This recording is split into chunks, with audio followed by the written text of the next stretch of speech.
Do you want to learn more on how to put money to work in regenerative food and agriculture? Follow our video course via investinginregenerativeagriculture.com/course or in the links below. Now, on to the podcast. Welcome to another episode of Investing in Regenerative Agriculture, Investing as if the planet mattered. A podcast show where I talk to the pioneers in the regenerative food and agriculture space to learn more on how to put our money to work to regenerate soil, people, local communities and ecosystems while making an appropriate and fair return. Why my focus on soil and regeneration? Because so many of the pressing issues we face today have their roots in how we treat our land, grow our food and what we eat. And it's time that we as investors, big and small, and consumers start paying much more attention to the dirt/soil underneath our feet. Before we get started, I've been recording these interviews next to my day job, and I will definitely continue to do so and release about an episode a month. But at the same time, I would love to take this further, share more interviews. There are many more stories to share on investing in regenerative food and agriculture. More depth, improve the quality, maybe even doing some video series. So I started a Patreon community, which makes it easy to support creators like myself. If these podcasts have been of value to you, and if you have the means, I invite you to support me and make this happen.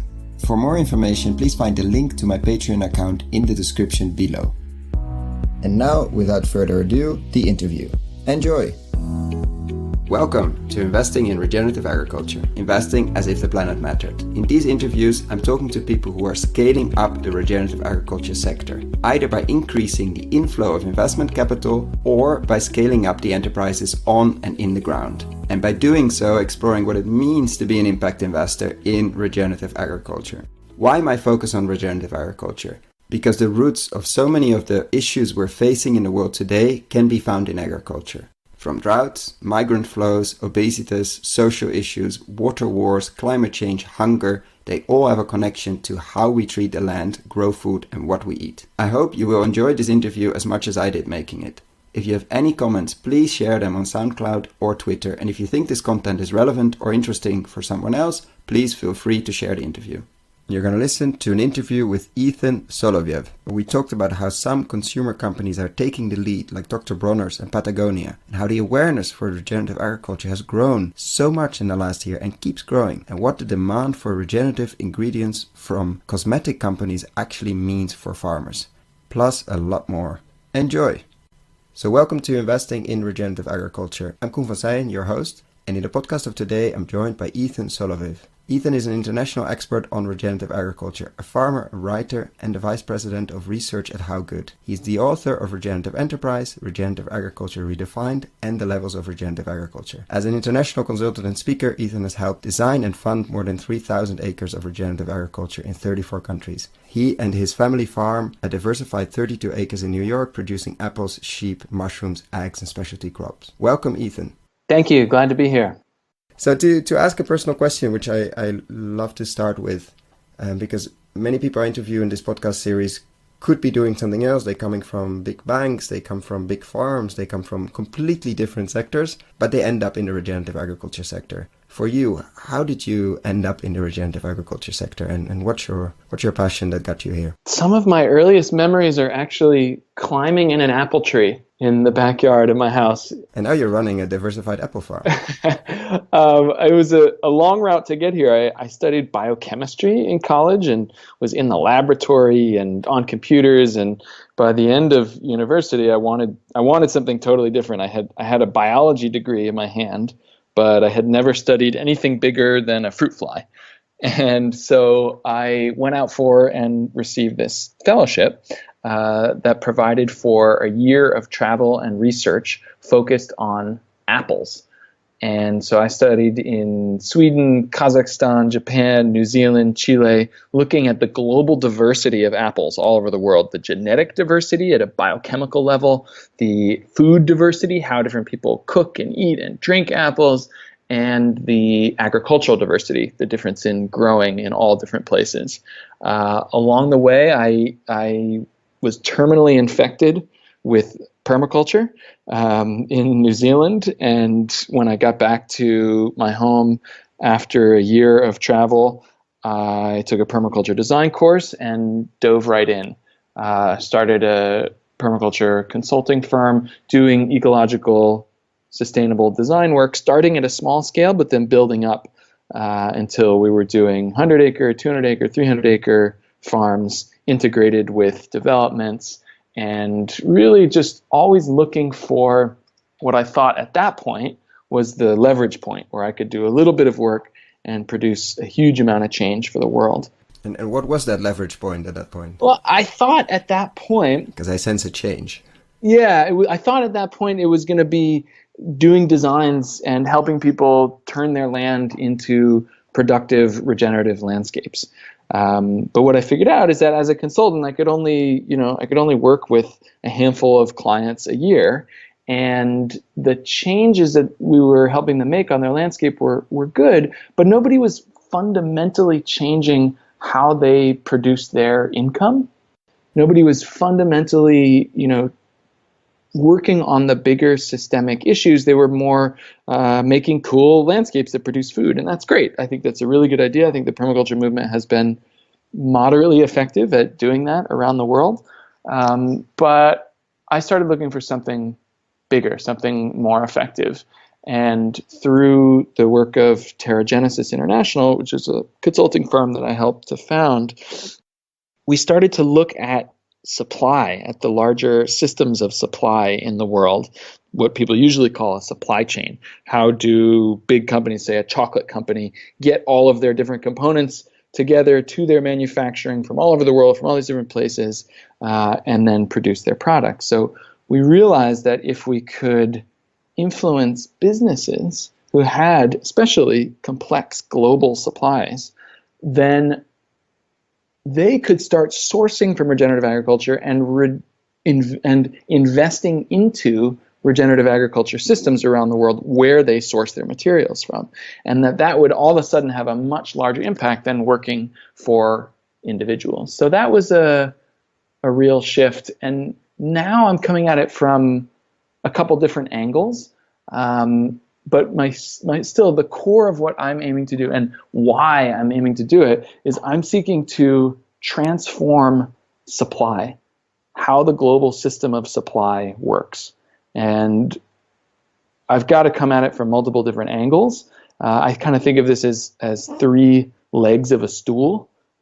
The first leg is really working on regenerative agriculture. What does that actually mean? What are the different levels of regenerative agriculture? How do you go from just starting out? How do you go from a chemical intensive industrial agriculture degenerative destructive system and transition? I'm also working on the investment side of things and thinking about how do we help businesses choose to shift to invest into regenerative supply, and then what is the role of equity, private equity, public equity financing in helping farms transform.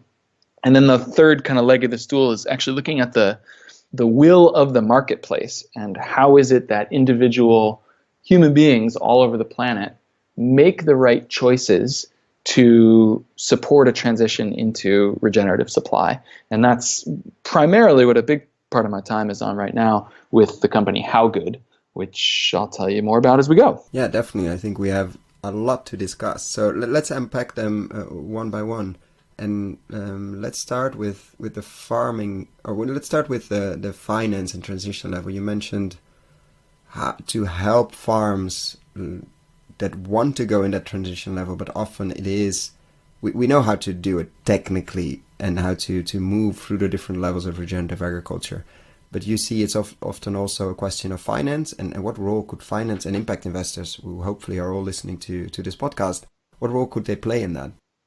Well, actually, I'm going to disagree with what you first said. I don't think people know how to get to regenerative agriculture.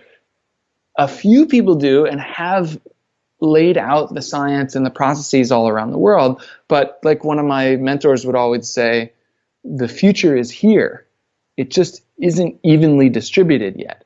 So there are a handful of people who have really dug into carbon farming and the process of regenerative agriculture, but most everybody else doesn't actually know the steps. And that's partly because regenerative agriculture doesn't have best practices. You can't just take one thing that works somewhere and slap it down somewhere else.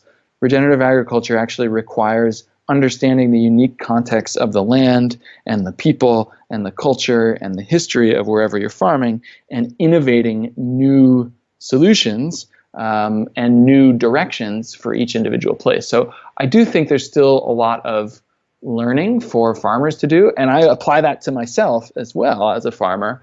We have a long way to go until our farm is actually regenerative at the deepest level that I believe it can be. I do think, to respond to your question, that impact investors have a huge role to play, but I think it's going to be different than how most of investing in venture capital currently works. Because the reality is there just isn't a lot of regenerative agriculture out there in a form that is investable. Yeah, there's bankable or productable, yeah. No, you can't just go like develop a quick pipeline of $500 million of regenerative agriculture enterprises. They're just not out there. They're not ready. That would be amazing, but yeah. That would be great. So I think the role of impact investors is going to have to be different in this case. I think impact investors need to think like an ecosystem and work like an ecosystem to focus on prepping the soil of investors and of farmers to work together to actually develop regenerative agriculture businesses that can turn a profit, that can grow. I don't think scale is necessarily what we want to look for in regenerative agriculture, at least not how it's thought about in the tech world. Yeah, maybe scale the impact, but yeah, it doesn't mean scale to 200,000 hectares on one farm or something. No. And also I think the whole metaphor of scale is coming from the wrong paradigm. And this is something that we wrote about in the paper on the levels of regenerative agriculture. At each level, you're coming actually from a different internal paradigm of how you think about the world. And the metaphor of scale comes from actually the machine, the mechanistic paradigm, where we look at the world like it's a machine. And we think, okay, we just need to add more energy, get more output, and scale it up like we do an assembly line for making cars. Like value chain comes out of the colonist view of the world and extracting. Yeah. I had a big discussion with Gregory on that in the other podcast. Exactly, yeah. The supply chain comes from this same metaphor where everything is a machine. So we've got chains, we've got assembly lines, you can add a little more financial capital and scale things up. And this is a sort of insidious way that most people go about thinking all the time, but it puts its imprint, the impact of that is more significant than the impact of the dollars that are being invested. So we actually have to change our minds and change our paradigm to a living systems view. And our language, really. No, it's since that interview, I'm starting to become more aware when I use a supply chain and usually add a few sentences after that, or don't use it at all. So it starts really with that. But yeah, I agree. It's a paradigm shift of what is an investor, what is a gambler, what is a speculator, what means investing in an ecosystem, what means soil, but prepping the soil, obviously, practically, but prepping the soil. So what do you make sure can emerge after a while, and how long, what's time in that as well? It's a very different way of it's really slowing down a lot. And for many investors, especially from the fast Silicon Valley world where 2 years is an eternity, that's not easy. It's like it's really forcing them to slow down and see the real economy and the real assets, how they work. Yeah, I think we need investors to be thinking about the people, about the farmers, and looking for very, very what would be considered pre-startup, early stage, looking for the right people with whom to partner towards developing regenerative agriculture businesses. Because most farmers are not, they are entrepreneurs. We have to be entrepreneurs to be farmers, but we're not trained in entrepreneurship. We're certainly not trained in how to grow a business in a way that can affect large areas of land, metabolize large amounts of financial capital, and turn it into living capital. So I think investors who are interested in regenerative agriculture need to be thinking in a longer term way and be cultivating the relationships and the businesses in enterprise ecosystems in particular places where they have connections around the world. So you would say really to look where you are already connected to, like which places are low-hanging fruit, and that's of course between brackets, to start this, because it does require a sense of community and building that up before there's even going to be an investment, before there's going to be anything investment ready. Yeah, before there's any financial capital investment. I think that's... Yeah, obviously the other types of investment or the other types of investment have to be made before. Yeah, I think that's a key, is to, use a multi-capital framework like the 8 forms of capital and look at what forms of capital do I need to invest to successfully prepare the soil for a financial capital investment that can make a financial capital return. And if you look at let's say the two legs of the stool, if you look at the consumer side and if you look at the agriculture side, and maybe look 1 year ago till now, have you seen a big shift in both ones? And if yes, what have you seen changed? So one thing that I think is huge, it's not quite to the consumer yet, but there is a big shift from a year ago in the awareness of regeneration. And I think that's especially happened at the level of regenerative business. I see the word everywhere, but maybe just because I'm focusing on it. But No, that's been in the last year. Regenerative business and regenerative agriculture have 100x or 1,000x from a year ago. And I think that has a lot to do with its uptake and adoption in the natural products industry.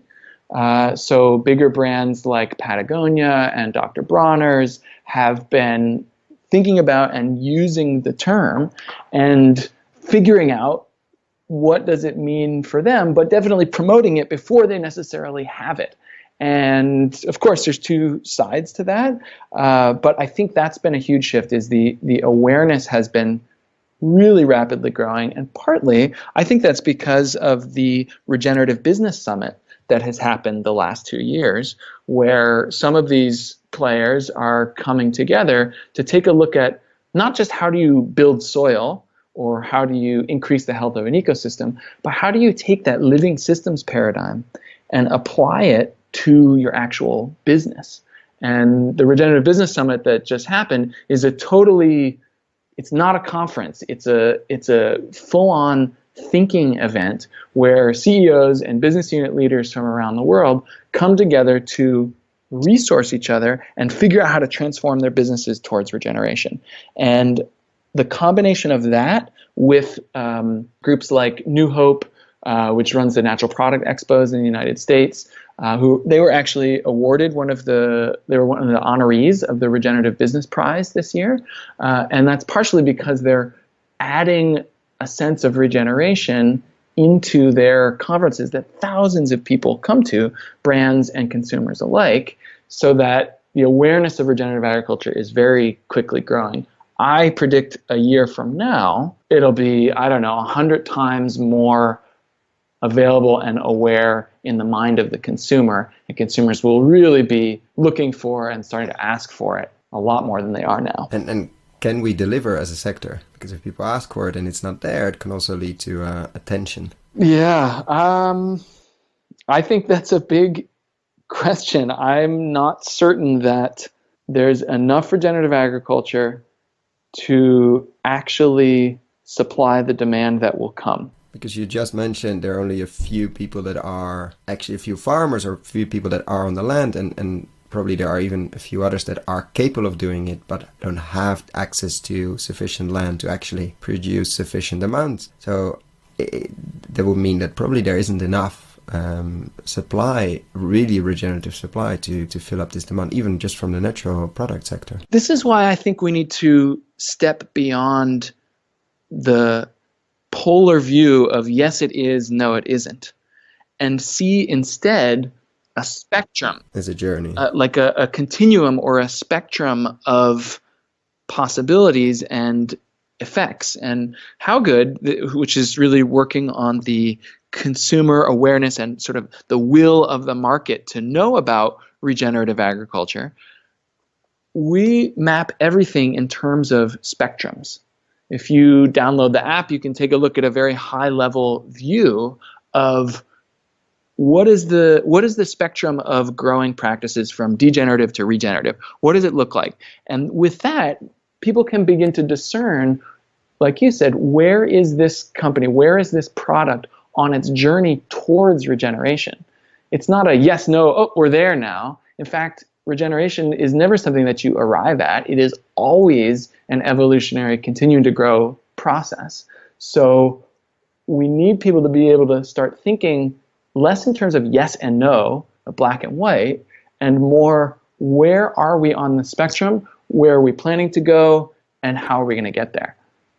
So let me rephrase. Is there enough supply that is, let's say, well away on the journey that we'll be happy with? Or is there a lot of work to do to even supply them with enough products that are on that journey and we feel comfortable as they are really on that journey or have made a good progress so far?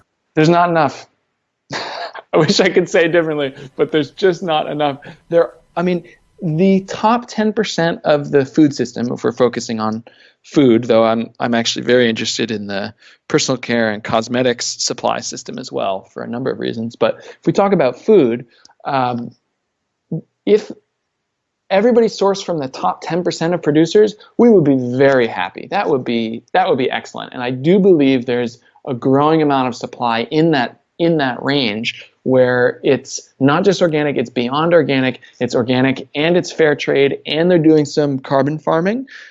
That is like quickly growing, and there might maybe be enough supply to meet demand, but probably not. We still have a long ways to go, and it's an amazing moment for investment into this space, because from all the signals I see from all over the world, from all the different industries that I track, this really is the next big thing.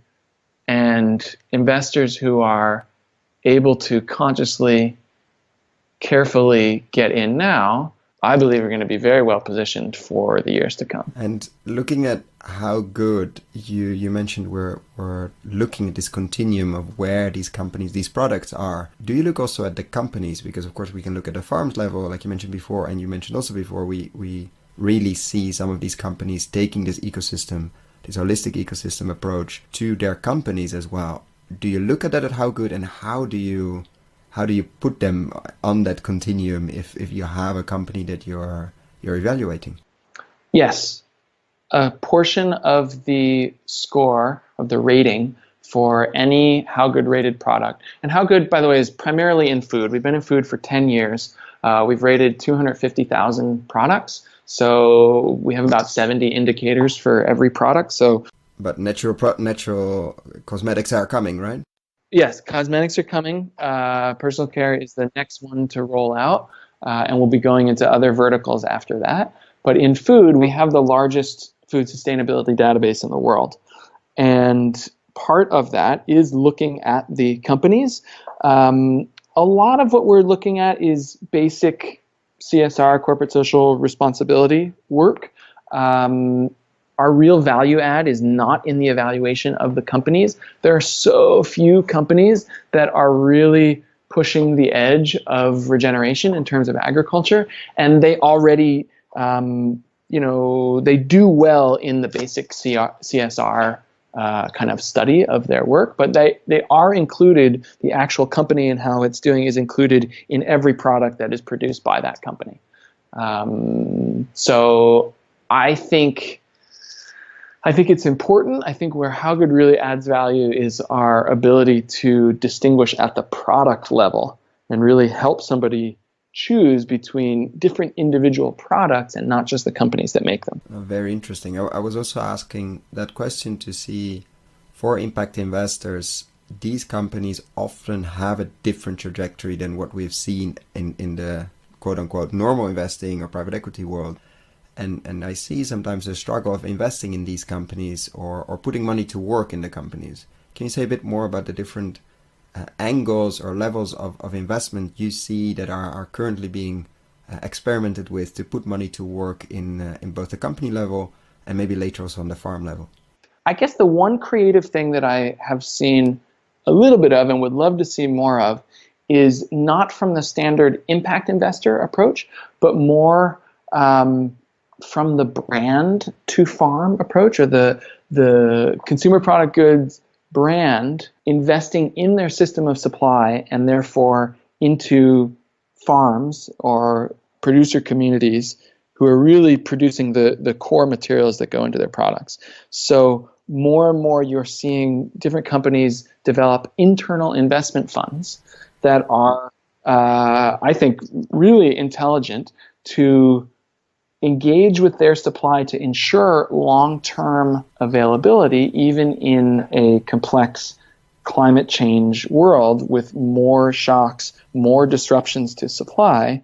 Those brands that are really working with their suppliers, not just like sending them audits and coming to evaluate what they're doing, but are actually saying, okay, are you interested in moving to organic or moving beyond organic?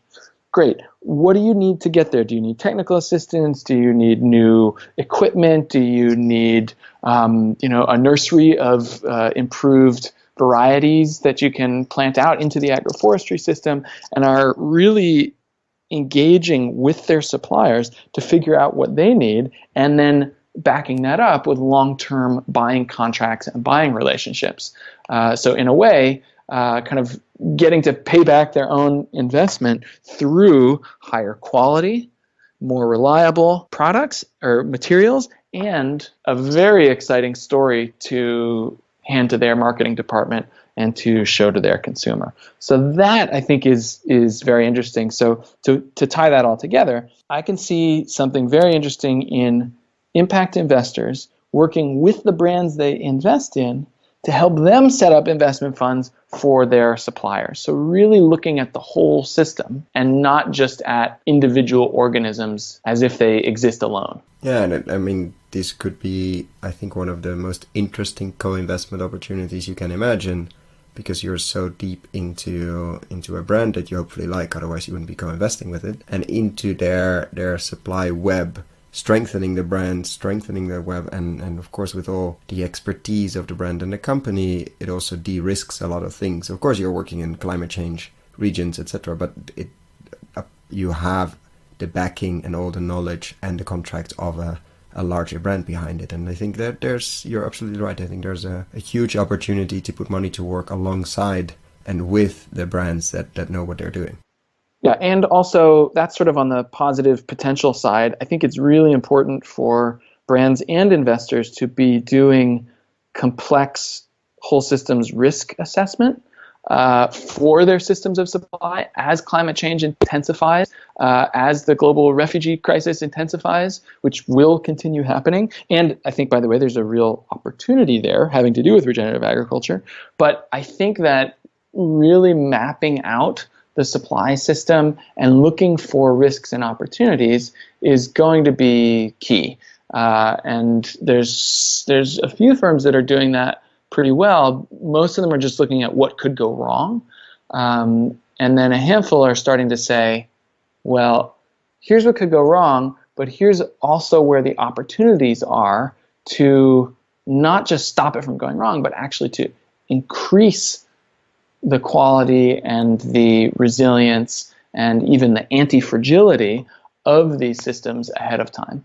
And I think that's going to be more and more important in this unstable economic and global climate. And what's the role, because you mentioned very rightfully so, most of the people aren't accredited investors, you and me included, but I would love to put some of my money to work in these type of companies and on the ground. What's the role of the consumers of the brand? Could we get into at some point? Have you seen anything of that, or have you heard anybody on the crowd investing side to also get that group of stakeholders in the company, the consumers, involved in this transition? I think crowdfunding is a cool opportunity. New laws in the United States make it much more possible, and I think people are looking to it. It's not necessarily any easier from a brand or a farm's perspective to run a successful crowdfunding campaign as it is to get traditional investment. It's differently difficult.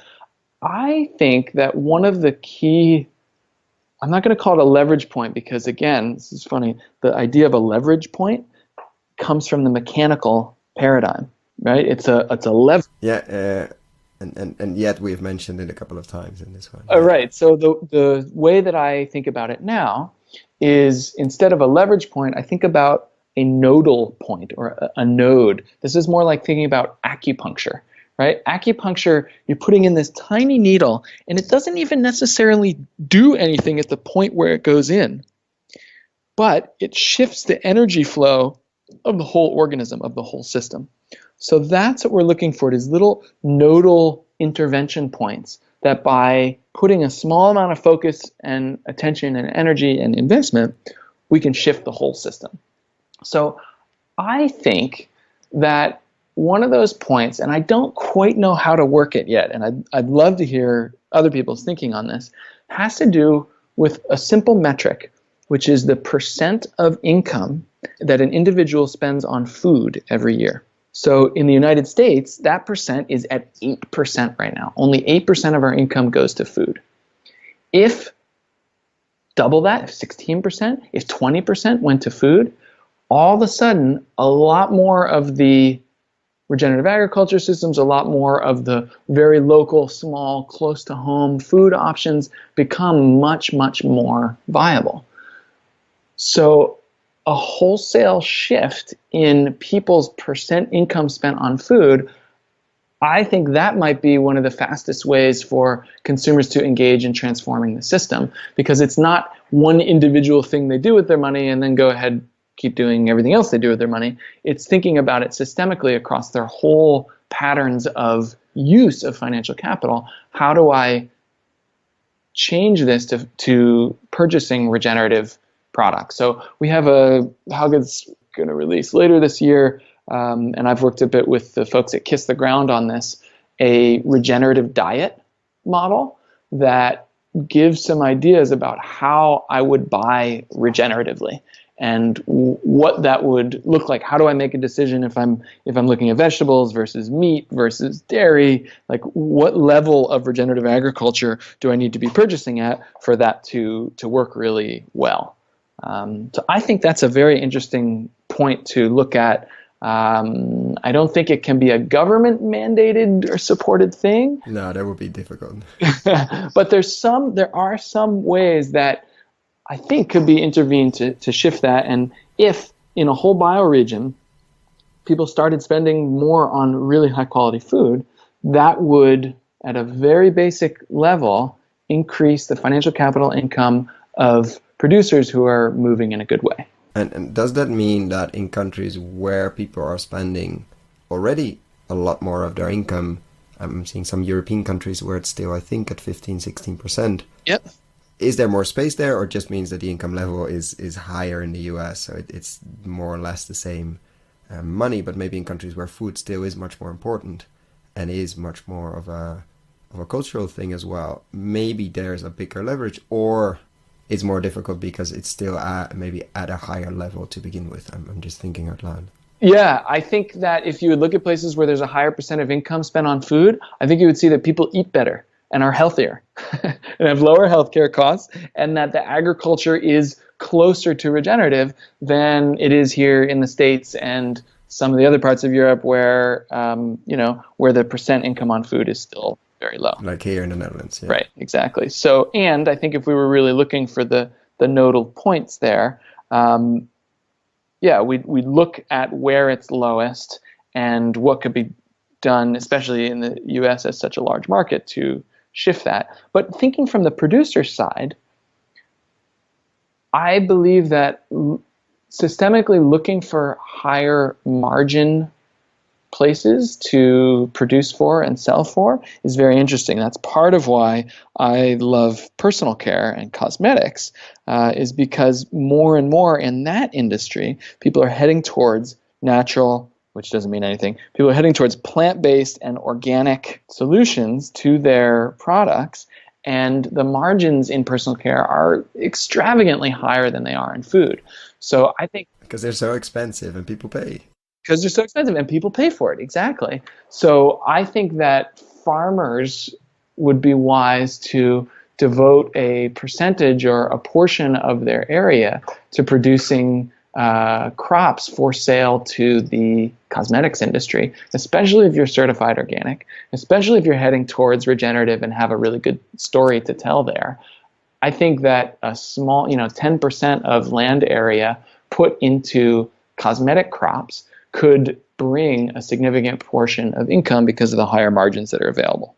Yeah, I think it's interesting to look at those worlds together. Usually it's separated. I'm either producing for food or I'm producing ingredients for the cosmetic industry. But of course, in a regenerative farm or a regenerative landscape, you're producing so many different products and hopefully such an abundance that it shouldn't be that difficult to add a few very high margin things to it. Even if you're selling for cosmetics instead of feeding people, it still feeds the whole system. Yeah, it's also a great way if you are starting a regenerative agriculture venture to get cash flow. Yeah. Exactly, to have an early income, because a lot of perennial tree crop systems, which, by the way, most farms that actually achieve regenerative agriculture in the coming 10 years will be perennial crops and tree crops. The science just is much stronger for agroforestry than it is for grazing. I love livestock. I think it's excellent and can do a lot of good in the world. But if you really want to tackle climate change, if you really want to quickly put carbon into long-term storage, then planting trees is absolutely the way to do it. And before, here in the Northeast, I'm thinking a lot about chestnuts and hazelnuts and other sort of perennial nut crops. Those take 5 to 10 years before they start yielding. So in the meantime, having a short-term, annual or, shorter-lived herbaceous perennial that can be sold into the market, I think is a very good idea. Extremely, extremely interesting. I want to thank you and end with a final question.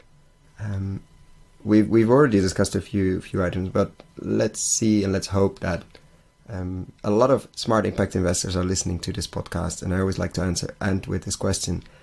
They are ready, they are interested, they are ready to put their capital to work through a lot of different types of capital. Where should they start? They should start, of course, locally as well, but what if they're already doing things? Where else, if they are active in their local community, and if they want to put more capital to work outside of that, what do you think are the most interesting angles they can explore in the next few months?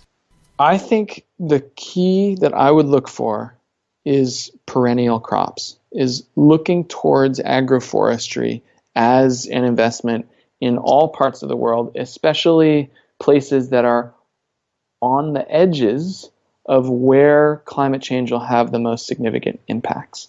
So you can look at a global map of where there's going to be the greatest disruption from climate change, and you can know that there are going to be significant numbers of people leaving those places. And just think about all the islands that are literally going underwater. And if we can get 10 years out ahead of that and fund regenerative agroforestry systems producing not just food but products for the personal care and cleaning products industry, then the interesting thing is that establishing agroforestry systems is not, there's like less work in some ways at the beginning. There's always, of course, work to get started. But if they can be established, then when they start producing 3, 4, 5, 6, 7, 10 years from now, then I think the influx of people that will unfortunately but likely be coming, there can be ready employment opportunities and real production of secure food and fiber and all sorts of things from these agroforestry systems. So that's what I'd look for. I'd also look for companies that are actually doing carbon measurement. More and more you're going to see brands and farms claiming to be regenerative without really even knowing what it means, thinking it's just organic plus a little more. And it's a lot more than that. And I think that those who are serious enough to be measuring their carbon systemically, that's just level 1 regenerative agriculture. But it's a really good step. So I'd look for investment opportunities where people are actually measuring and figure out how to partner. We need like chimeras. We need this combination of regenerative farming. What's a chimera? A chimera is it's from the classical myths. It's a creature that kind of comes together from multiple different creatures. A lion's head and a dragon's body, or something like that. And I think we need a chimera between regenerative agriculture, farmers on the ground, and then business people, because we just don't have enough time for farmers to learn what they need to have an MBA, and for MBAs, or investors to learn everything that they need to about farming. I think we need to chimera them together, graft them together to create businesses that can rapidly take on regenerating the soil, regenerating the ecosystem, and therefore regenerating the larger global system of supply. So that's where I would focus. And I'm always asking 5 final questions actually at the end. What would you be working on for the next, let's say, few months? And if we talk in a year from now, what would you look back on in these big challenges? What you're most excited about until the end of the year? We're launching new rating systems at HowGood to help people discern between a not so good product and a good product and a great one and the best one that's out there. So we'll be launching in personal care, and after that we'll do cleaning products, and after that I'm very interested to work on clothing, so that people all over the world can very, very quickly discern how far on the path to regeneration a given product is. Most products won't be anywhere close yet, but some will be headed there. And I think that's part of the invitation for impact investors as well, is to grow your discernment capability. That's what the Levels of Regenerative Agriculture paper we wrote is all about, so that people can have a way to discern between the different levels that are happening. So I'm going to be working on launching those new verticals. I'm also going to be changing a lot of things on our farm coming up this year. That was going to be my next question. What are you working on the farm? Well, we bought an old orchard, and we are changing the orchard. We're grafting over the old varieties and putting new disease-resistant ones on. We're integrating livestock, so there's sheep grazing under the apple trees. We're going to be planting a number of new crops, some of them cosmetic crops, other than medicinal herb crops to have shorter term yields, but then also really looking at on our farm and in other land locally, what does a long-term regenerative agriculture model look like that could also incorporate real estate? And this is something I've worked in before, developing a regenerative real estate business model, and I have some very interesting ideas that I'd love to come on in probably about 5 years. It'll be ready to speak with your investors again and tell them a bit more about the opportunity. But for now, we're just measuring the carbon, testing out the business model, and making sure we have the right crops for our local ecosystem. And the neighbors, what was and is their response to you? And first of all, putting sheep in an apple orchard, which must look crazy for many. So far, the response is great. It's a funny area. Are they copying? Are they not yet taking over things? We're just getting started here. There are several farmers who've said, "That's great. Can you bring your sheep over to my orchard to graze?" We are not in a really heavily agricultural area, and so. It's not like we're in the Midwest. So everybody here is pumped that there's local food headed towards regeneration.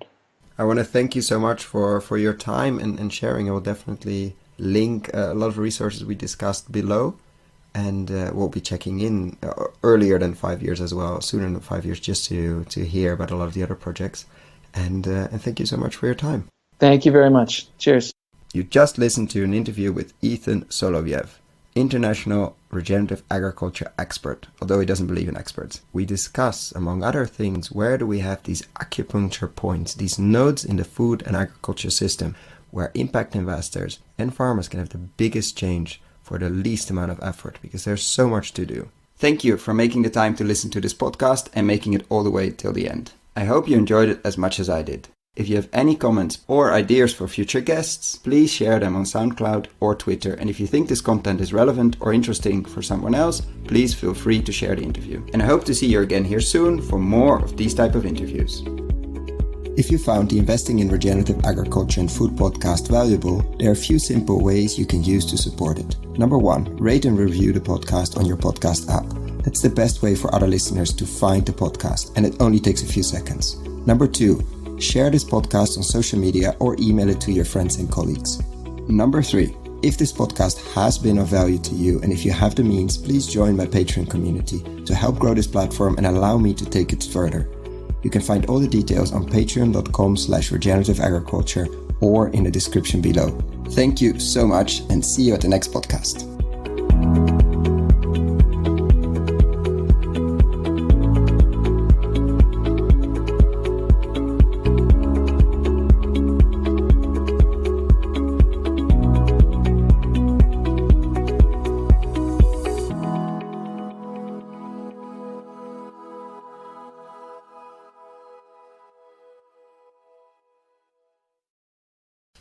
Dear friends of the podcast, I'm super excited to share with you the online video course Investing in Regenerative Agriculture and Food. How to put money to work in regenerating soils at scale and growing a lot of tasty food while doing it.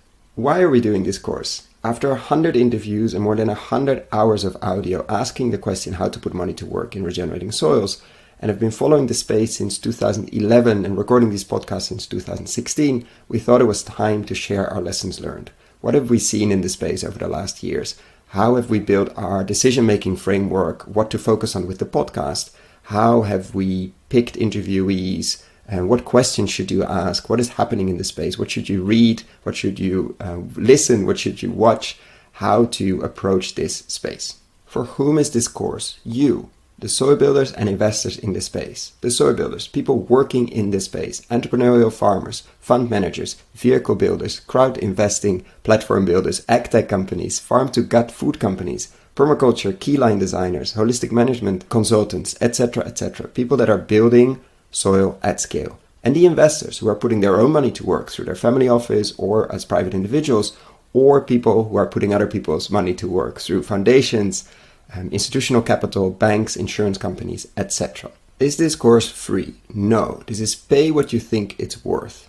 Meaning, I have no way of knowing what this course will be worth to you. And I'm very aware that among the listeners of this podcast, we have people with very different means. So I'm inviting you, if this course is creating value to you, and if you have the means, to consider paying what you think it's worth. Thank you. So what is this course? It's currently a series of 17 videos, mostly ranging from 10 to 15 minutes, plus PDF slides, so you don't have to ride along. We're gonna look into why invest in regenerative agriculture and why extractive agriculture is so risky, how to invest, what kind of frameworks you could and I think should build, what to invest in, what kind of co-investors you could find, or what kind of investors you could find if you're a soil builder. Every lesson will have a digging deeper part where I will share what kind of reports, what kind of interviews, what kind of videos you can look into if you want to dig deeper. We're going to look at nutrient density, landscape design, and a lot more. So what is it not? It's not a list of investable deals. Unfortunately, that doesn't exist in this world. We're really at the beginning of the regenerative agriculture and food revolution. It's also not investment advice. Before making any investment, please find professional investment advice. So get ready, get a cup of coffee, a cup of tea, or whatever you're drinking. Click on the link below, sign up, and I'm really looking forward to your feedback.